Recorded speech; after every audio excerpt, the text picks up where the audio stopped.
why and where did the organic movement and industry begin? It actually goes back to someplace in the 1920s, that's 100 years ago, where there was kind of a coalition between producers who didn't want to use a lot of synthetics, who wanted to stick with traditional agriculture, the way their ancestors farmed, and consumers who wanted food which was produced traditionally. In 1945, just after the Second World War, there was a tremendous boom in synthetic pesticides, and particularly insecticides and herbicides, and fertilizers. There was no anhydrous ammonia. There was no 2,4-D or DDT prior to 1945. During the Second World War, wars tend to create innovation, and that's when synthetic pesticides started to appear in the food production system. I was brainwashed, if you wish. I was part of the Green Revolution. I took 2 degrees in the University of Manitoba in agriculture, and it was the time when the Green Revolution was a popular term, where inputs, pesticides and fertilizers were going to feed the world forever. That was the concept of the Green Revolution. And there was, in my training, starting in the mid-60s, there was no mention of traditional agriculture.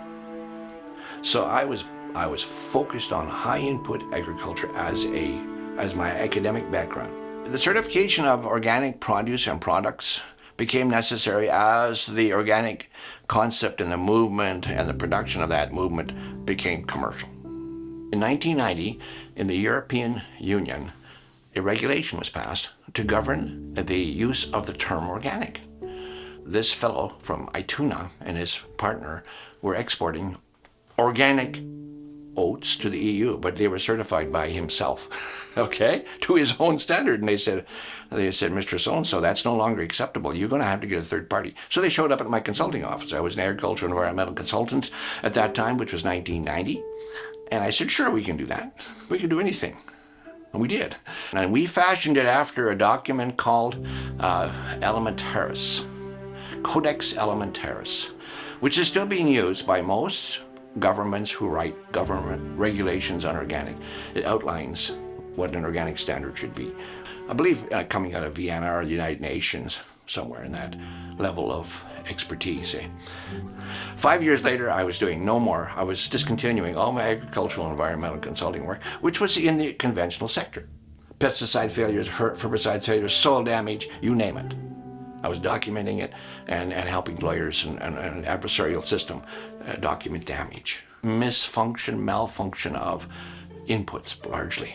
I discontinued that, and my son and I, and now my granddaughter, we focused on organic certification and advocacy. So I was farming away here, using conventional inputs for something like 25 years.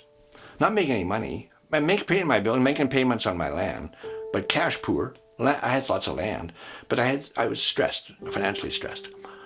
And along comes 40 guys that we were certifying on the side, professionally, as my professional business. I had a professional business and I had a farm. And they were making money.